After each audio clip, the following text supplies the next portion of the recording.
should we trust our bodies? Do our bodies know what they're doing? And I think that's a really philosophical question. Or can you decide that you don't want to use medications to do so? And sort of ultimately, it's your choice about the way that you want medication to play a role in your life and what your values are. We got to find a better term for belly fat, Virginia. What should we call it? I mean, I'm like, where can we reclaim belly fat? But that's like a whole project. Because it's hard to be a person with a body these days when bonkers TikTok diets are all the rage. And why are the seats so damn small on the airplane? Because it's hard to be a person with a body these days. You're listening to Burnt Toast. I'm Virginia Soul-Smith. Today, my guest is Mara Gordon, MD. Dr. Gordon is a family physician on the faculty of Cooper Medical School of Rowan University, as well as a writer, journalist, and contributor to NPR. Dr. Mara also writes the newsletter Your Doctor Friend about her efforts to make medicine more fat-friendly. Dr. Mara was previously on the podcast last November, answering your questions on how to take a weight-inclusive approach to conditions like diabetes, acid reflux, and sleep apnea. She's back today to tackle all your questions about perimenopause and menopause. Actually, half your questions. There were so many, and the answers are so detailed, we're going to be breaking this one into a two-parter. So stay tuned for the second half if we don't get to your question today. As we discussed in our recent episode with Cole Kasdan, finding menopause advice that doesn't come with a side of diet culture is really difficult.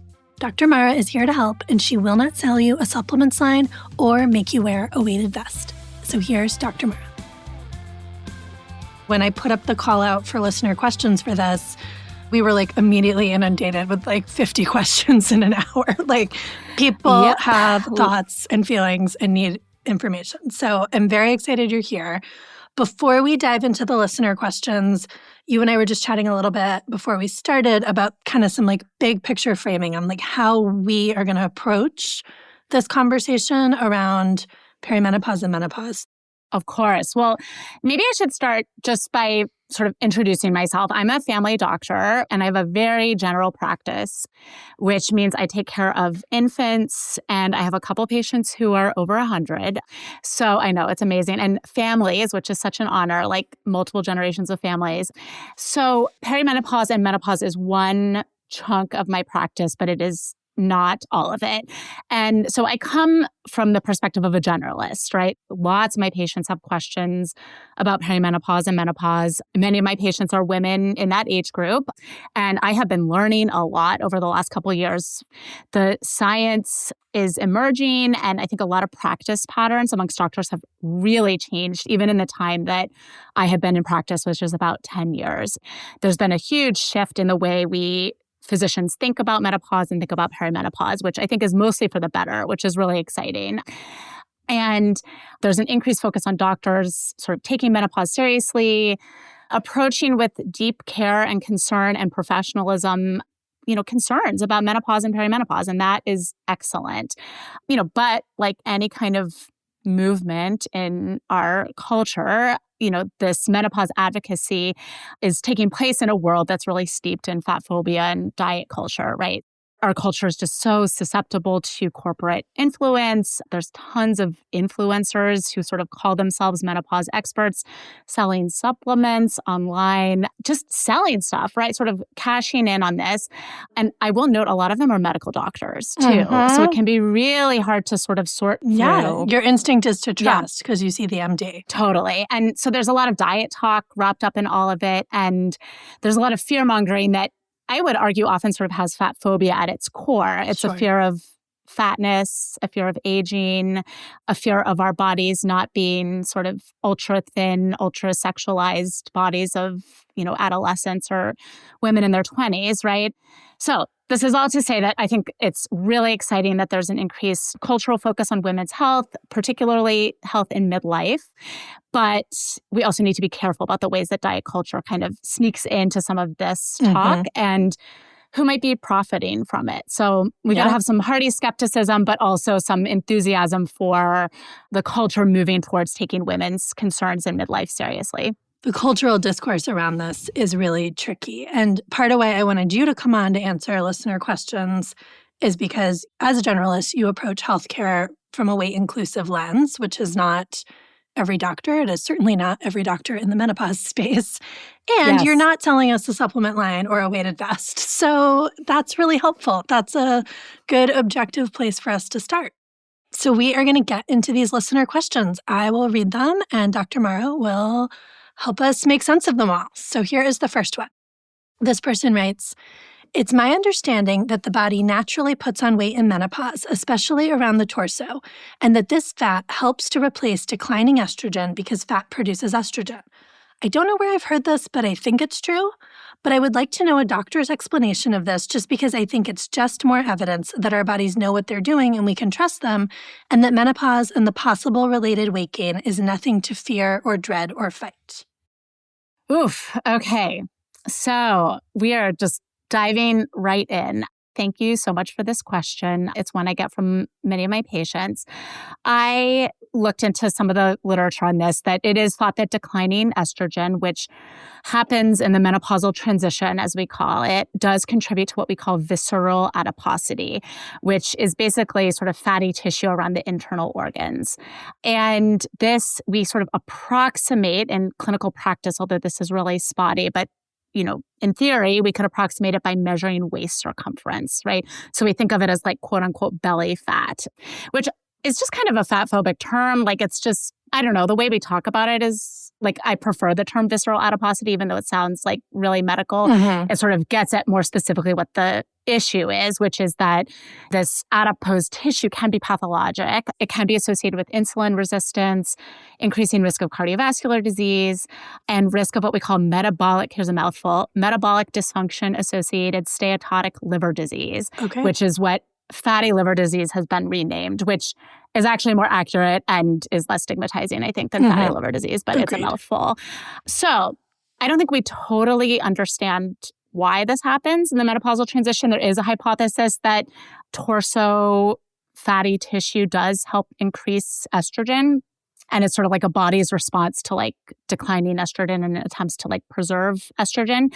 But in our modern lives, right, where people live much longer than midlife, it can create pathology, right? I just want to pause there to make sure folks get it. So it could be that this extra fat develops for a protective reason, possibly replacing estrogen levels. But because we now live longer, there's a scenario where it doesn't stay protective or it has other impacts besides its initial protective purpose. Right. And this is just a theory. It's kind of impossible to prove something like that. But many menopause researchers have this working theory about, quote, we got to find a better term for belly fat, Virginia. What should we call it? I mean, I'm like, where can we reclaim belly fat? But that's like a whole project. There is a lot of work reclaiming bellies, but we'll go with visceral adiposity right now, I guess. Sure, yeah. And so anyway, this is like an active area of menopause research, and I'm not sure we totally understand the phenomenon. That being said, thinking about Julie's question, right? I mean, she uses the term like, should we trust our bodies? Do our bodies know what they're doing? And I think that's a really philosophical question. And that is the heart of what you're asking, Julie, rather than sort of like, what's the state of the research on visceral adiposity in the menopause transition, right?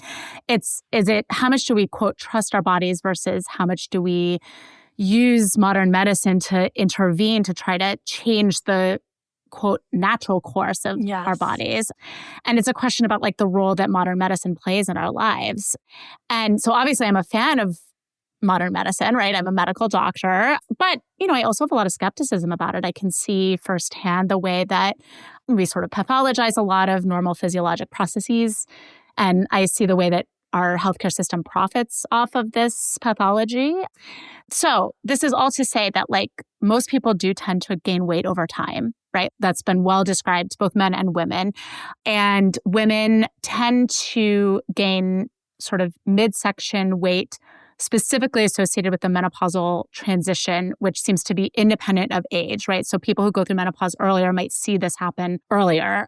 This weight gain is happening in sort of unique ways that are affected by the hormone changes in the menopausal transition. And I think it can be totally reasonable to want to prevent insulin resistance or prevent metabolic dysfunction in the liver using medications. I mean, diet and exercise absolutely play a role. Or you can decide that you don't want to use medications to do so. And sort of ultimately, it's your choice about the way that you want medication to play a role in your life and what your values are. So I think it's a deep question. I don't know. What do you think, Virginia? Like, what's your take? I think it can kind of be a both and. Right. I think the fact that everybody gains weight as we age, and particularly as we go through menopause transition, everybody gains weight.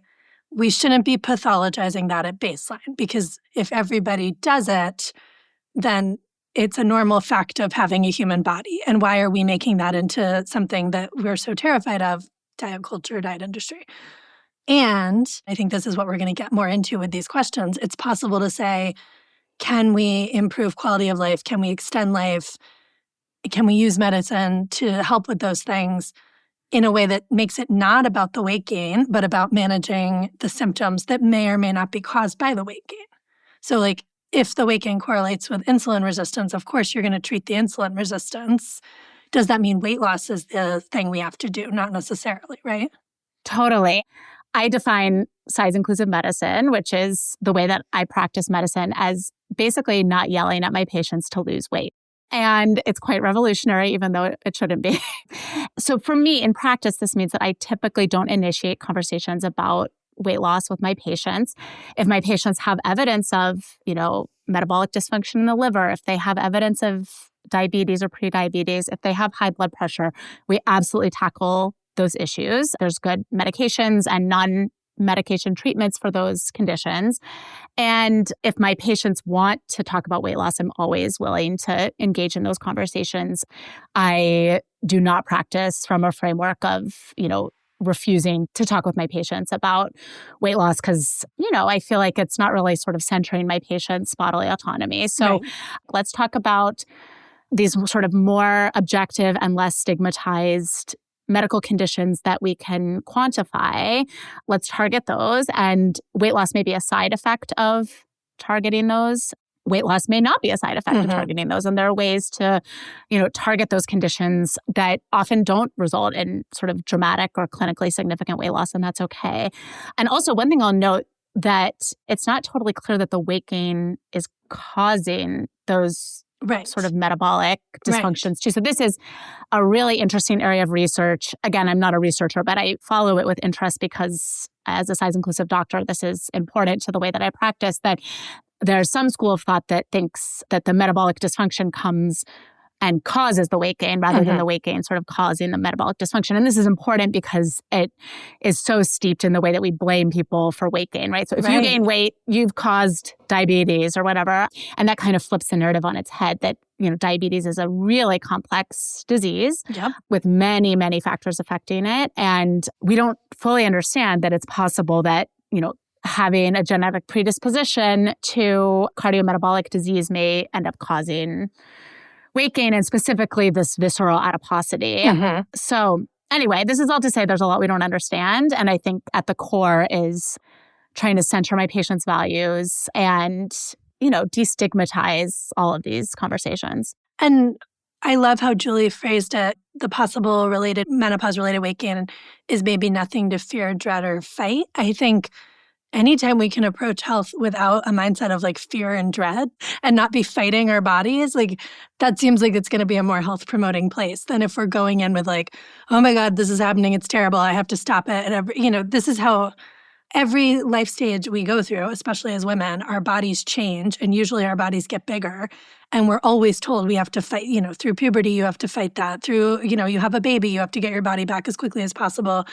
I do think there's something really powerful in saying like, I am going through a big life change right now. My body's going to change. I can focus on managing the health conditions that might come along with that. And I can also let my body do what it needs to do. I think we can have both.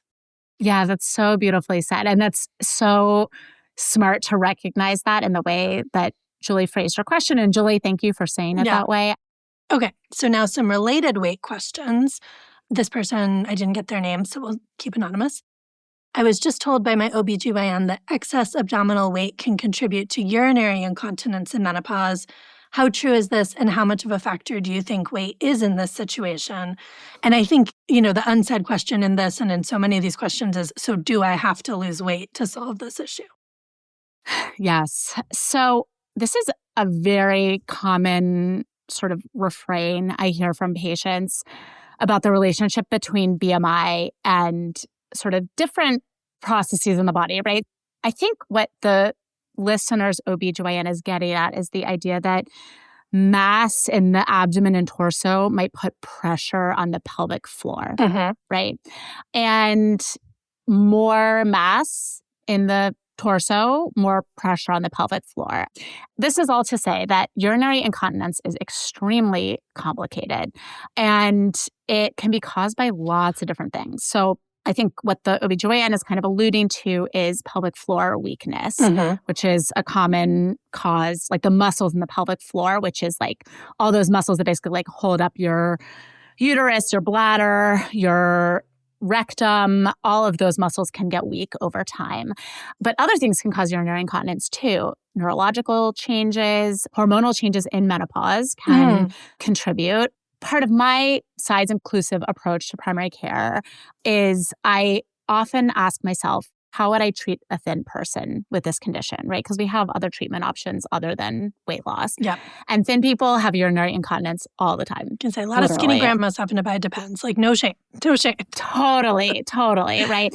And so we have treatments for urinary incontinence, and urinary incontinence often requires a multifactorial treatment approach, right?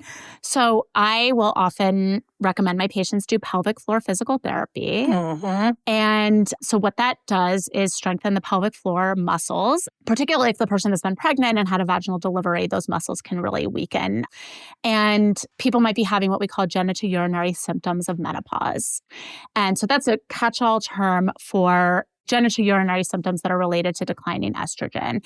And basically, as estrogen declines in the tissue of the vulva, it can sort of make the tissue what we call friable and sort of... I don't want a friable vulva. I'm just going to say all of the language is bad.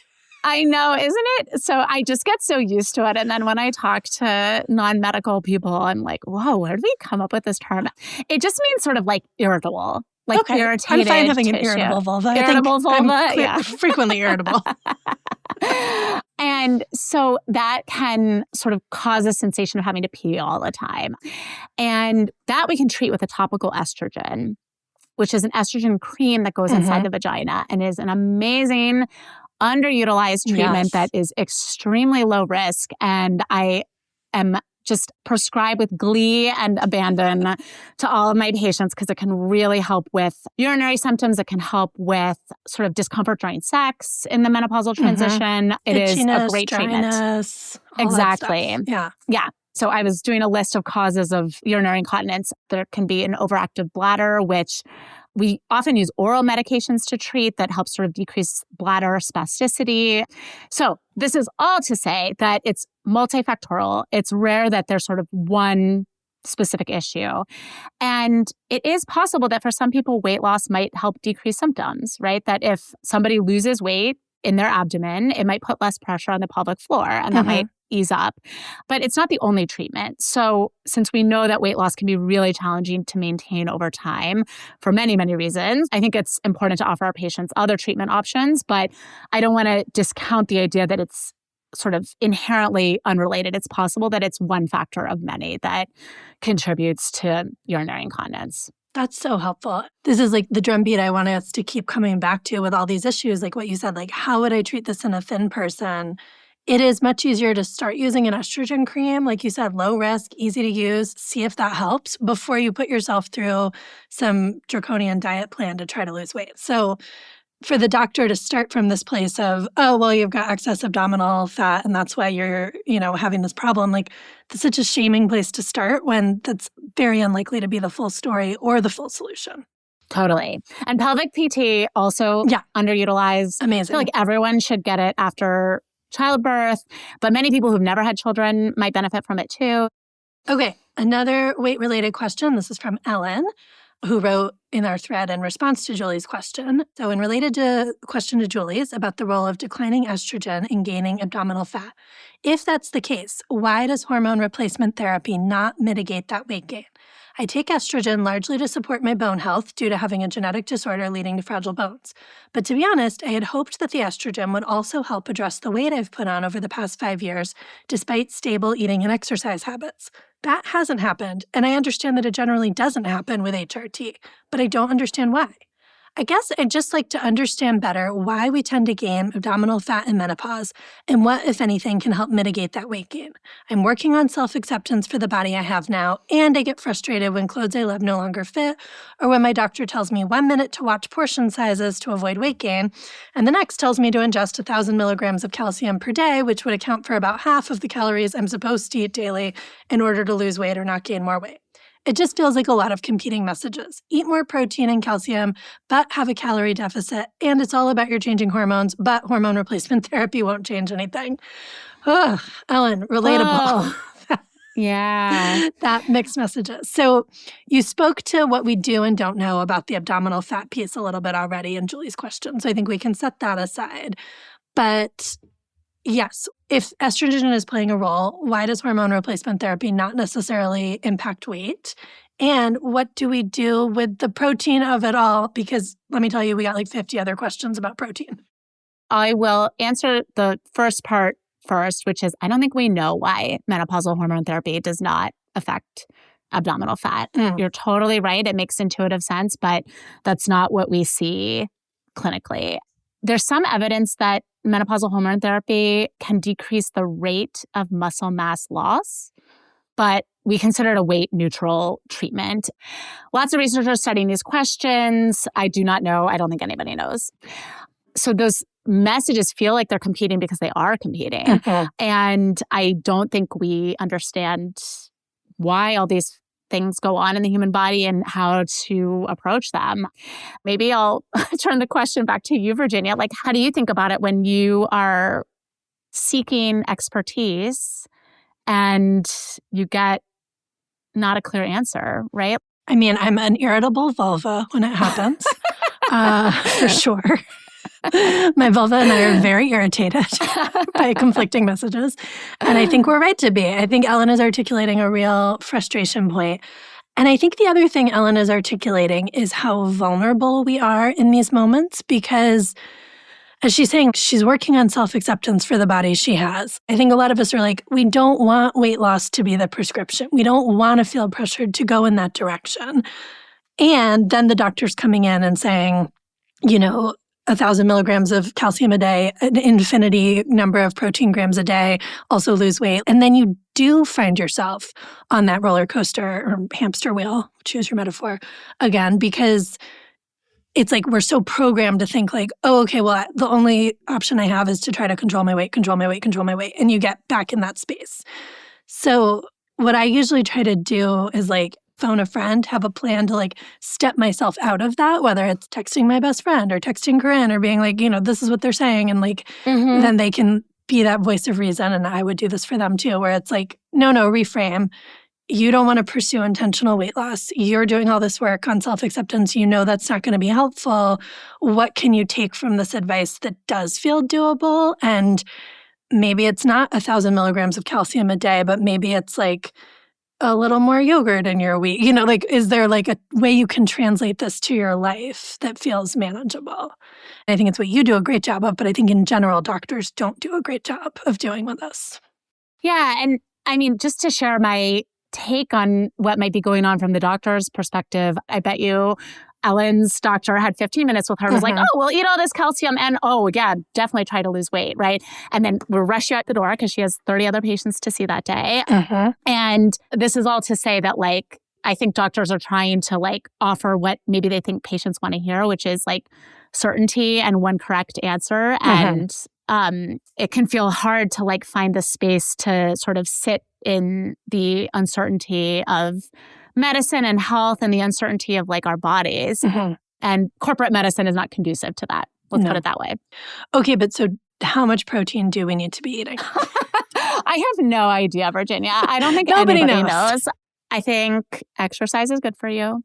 Not good for every single body at every single moment in time. If you just broke your foot, running is not a healthy activity, right? Yeah. If you're recovering from a disordered relationship with exercise, it's not healthy, right? But movement in general prolongs our health span. I'm reluctant to even say this, but the Mediterranean diet, I hate even calling it a diet, right? But like vegetables, protein, quote, I don't even want to call them healthy fats. Like it's just so ambiguous what that means. Olive oil, all those things seem to be good for you. Really hard to study the effects of diet or what you eat. Diet not meaning like a restrictive diet, but diet over time, right? So I don't think we know how much protein one needs to eat. It's an unknowable answer. Yes. It is unknowable. And that's why I think what we've been saying about like figure out how to translate this into something that feels doable in your life is like, it's not like, oh, olive oil forever, never butter again. It's like... Of course not. I love butter. Right. Oh my God. I mean, that's extra butter. Core to the burnt toast philosophy. Exactly. I know you wouldn't be coming here with an anti-butter agenda. Oh, of course not. No anti-butter agenda. But it's like... Carry gold. Carry gold forever. But it's just like, how can you take this and like think about what makes sense in your life and would add value and not feel restrictive? And it's hard to do that when you're feeling vulnerable and worried and menopause feels like this big, scary unknown, but you still have the right to do that because it's still your body. Absolutely. Yeah. Beautifully said. Okay, well, this has all been incredibly helpful. Let's chat about things that are bringing us joy. Dr. Morrow, what do you have for better for us? Oh, okay. Well, I had to think about this a lot. The butter question is like obviously the most important question of this whole conversation. Yeah. So we have been in a heat wave in Philly where I live. It is really, really hot. And we have a public pool that is 4 blocks from our house. Philly actually has tons of public pools. Oh, so jealous. Don't quote me on this, but I've heard through the grapevine, I have not fact checked this, that it is one of the like highest like per capita free public pools in the country. I don't know where I heard that from. I know. I should probably look that up. But anyway, we got a lot of pools in Philly and there's one 4 blocks from my house. And I used to think of pool time as like a full day, like Saturday activity. Like you bring snacks, you bring a book, like you lounge for hours. And our city pool is very bare bones. There's no shade. But I have come to approach it as like an after work palate cleanser. And we just rush there after I get my kid from daycare and you just like pop in, pop out. And it's so nice. Pools are so like democratic. Like everybody is there cooling off. There's no body shame. Yeah. I mean, I feel like it's actually been quite freeing about my experience as a body shame in a bathing suit because it's like there's no opportunity to even contemplate it. Like you have to just like hustle in there. You got to get there before it closes.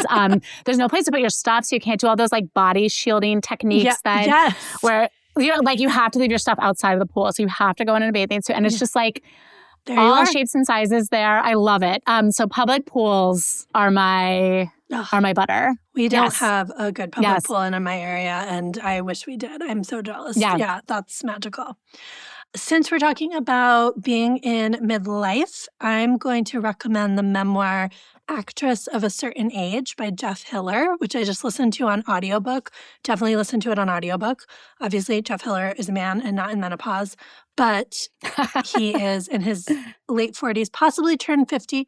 He's an actress of a certain age, as he says. If you watched Somebody Somewhere, that show with Bridget Everett, he plays her best friend Joel. And the show is wonderful. Everyone needs to watch that. But Jeff Hiller is someone who had his big breakout role on an HBO show at the age of like 47 or something. And so cool. It's all about, like, it's his memoir of growing up as like a closeted gay kid in Texas in the church and then moving to New York and pursuing acting and all of that.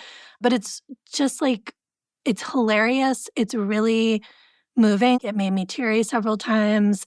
He is a beautiful writer, and it just like makes you really realize like the potential of this life stage of like as he always says in the book, and it's a quote from Bridget Everett, dreams don't have deadlines, and realizing like what potential there is in this second half of our lives, or however you want to define it. Oh my gosh, I loved it so much. So that is love it. Yeah. And there's also a really great interview with Jeff on Sam Sanders' podcast that I'll link to as well. That's just like a great entry point, and it will definitely make you want to go listen to the whole book. I love it. I will briefly say one thing I've been thinking about during this whole conversation is a piece by the amazing Anne Helen Peterson, who writes the Culture Study Substack, which is one of my favorites, of course, in addition to Burnt Toast. And she wrote a piece which we can link to about going through the portal. Oh, yeah, the is portal. what she calls it. Yeah. And she writes about how she's like talking with her mom, I think, if I'm remembering correctly. And she says, oh, you're starting to portal to Anne. Yeah. And I just love that. And what she's getting at is like this sort of surge of creativity and self-confidence and sort of self-actualization that happens in midlife for women in particular. And I love that image. Like whenever I think of like doing something that would have scared me a few years ago or sort of acting, appropriately confident in situations, I'm going into the portal. Yeah. So I love that image. It's so powerful. And I think about it all the time. Oh, so good. Well, thank you so much for doing this. This was really wonderful. Just quickly tell folks where they can find you and how we can support your work. Yeah, thank you so much, Virginia. I'm such a fan of your work. It has been so meaningful to me, both personally and professionally. So it's such an honor to be here again. So you can find me on Substack. I write the Substack called Your Doctor Friend. It's at maragordonmd.substack.com. And I'm on Instagram at maragordonmd too. And you can find a lot of my writing on NPR as well. NPR's health blog called Shots. And I'm writing a book. Yay! It is called, tentatively, How to Take Up Space. And it's about body shame and healthcare and the pursuit of health and wellness. So lots of issues like we touched on today. Hopefully that will be coming into the world in a couple of years. Yeah. Thanks so much for having me, Virginia. Thank you. This was amazing. Thank you so much. Thanks so much for listening to Burnt Toast. If you'd like to support the show, please subscribe for free in your podcast player and tell a friend about an episode. This is a great one to send to all of your other friends who are in their 40s, 50s, 60s, and dealing with the change. And please leave us a rating or review. All of this really helps us grow and find new listeners. You can also consider a paid subscription to the Burnt Toast newsletter. It costs just $7 a month. You get a ton of free perks, and you get behind all our paywalls. Click the link in your episode description for that. The Burnt Toast podcast is produced and hosted by me, Virginia Soulsmith, and Corinne Fay. You can follow me on Instagram at @B_Soulsmith. You can follow Corinne at SellTrade Plus, an Instagram account where you can buy and sell plus-size clothing. And subscribe to Corinne's newsletter, Big Undies, at bigundies.substack.com. The Burnt Toast logo is by Deanna Lowe. Our theme music is by Faraday, and Tommy Heron is our audio engineer. Thanks for listening and supporting anti-diet, body liberation journalism.